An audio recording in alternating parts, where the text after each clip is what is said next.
Prancis belakangan ini menjadi trending topik karena sang presiden beberapa kali mengeluarkan pernyataan yang kontroversial mengenai agama Islam. Alhasil sejumlah negara yang mayoritas memang penduduknya Muslim, khususnya di negara-negara Timur Tengah, kompak mengecam Prancis. Bahkan Timur Tengah berjamaah boykot Prancis. Apa sebetulnya yang sudah dilakukan Presiden Prancis sampai membuat negara-negara Arab dan sekitarnya itu panas, dan bagaimana dampak dari pemboikotan ini terhadap ekonomi Prancis? Kita akan bahas bersama.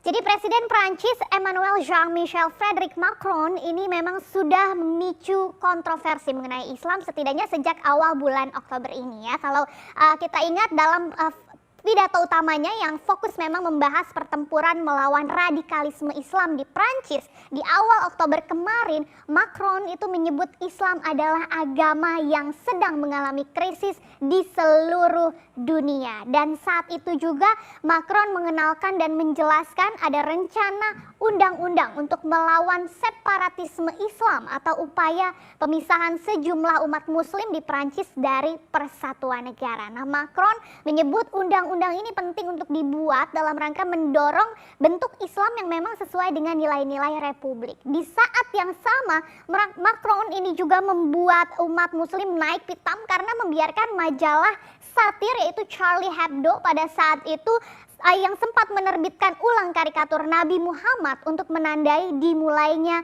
sidang terhadap para tersangka pelaku penembakan brutal di kantor Charlie Hebdo di tahun 2015 lalu oleh pria bersenjata militan Islam yang menewaskan 12 orang.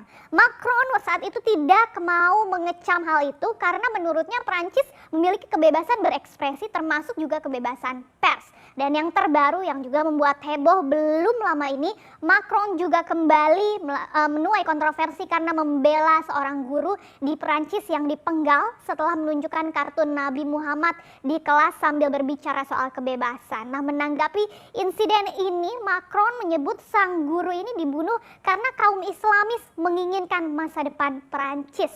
Padahal kalau dalam kepercayaan Muslim, Nabi Muhammad memang tidak boleh digambarkan seperti manusia. Karena hal tersebut adalah bentuk penghinaan, bahkan bisa menghadapi hukuman mati kalau di Pakistan.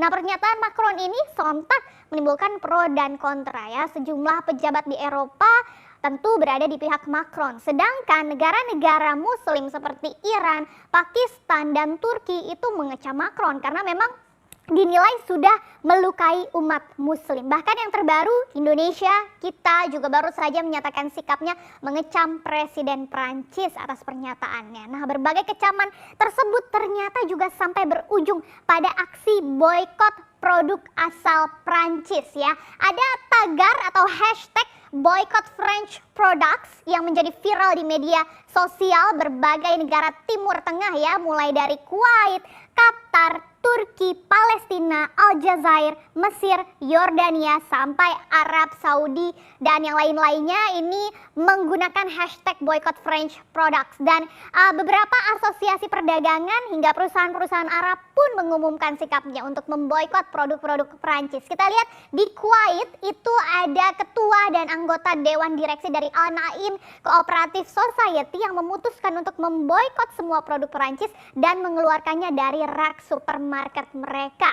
Kemudian ada juga asosiasi Dahiyat Al-Sur yang juga mengambil langkah yang sama untuk memboikot produk Prancis ya. Dan hal serupa juga terjadi di Qatar. Ada perusahaan asal Qatar yaitu Wajbah Dairy dan Almera Consumer Goods Company yang melakukan hal yang sama.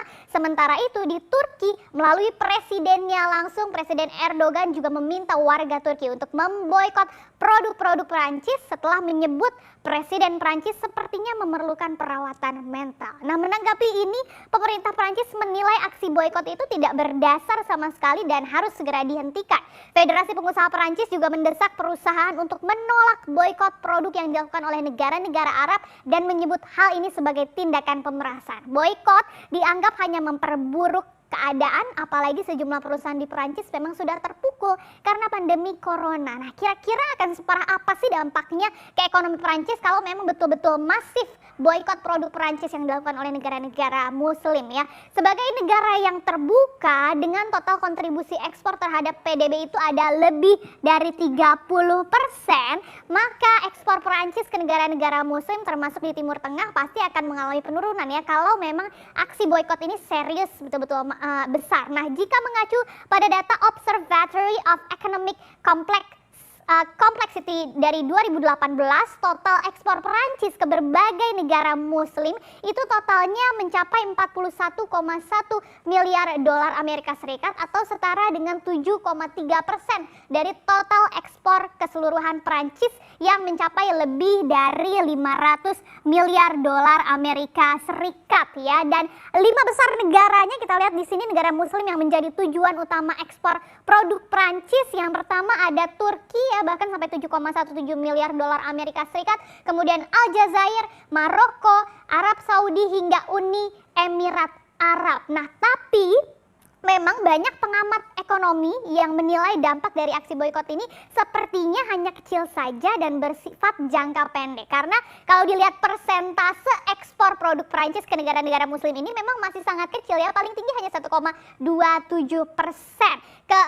Ke sejumlah perusahaan yang penjualannya memang fokus di Timur Tengah, itu yang punya porsi besar, tentu akan terdampak. Tapi kemungkinannya masih jauh lebih kecil dari dampak COVID-19 ke ekonomi Perancis sendiri. Nah, sektor apa saja yang kira-kira bisa terdampak karena memang ada hubungan erat antara Prancis dan negara-negara muslim ya. Yang pertama ada dari sektor pertanian ya. Dari sektor pertanian ini khususnya di gandum, karena selama ini Prancis adalah pengekspor utama produk pertanian global. Tapi ternyata hanya 3%-nya saja nih yang diekspor atau dikirim ke Timur Tengah dan memang didominasi oleh biji-bijian. Nah, selanjutnya ada supermarket yang salah satunya yang juga viral di media sosial adalah aksi boikot Carrefour yang merupakan salah satu supermarket ternama di Perancis gitu ya, dan ini juga buka di sejumlah negara Timur Tengah mulai dari Pakistan, Lebanon, Bahrain, Maroko dan yang lainnya. Kemudian dari sektor energi ya,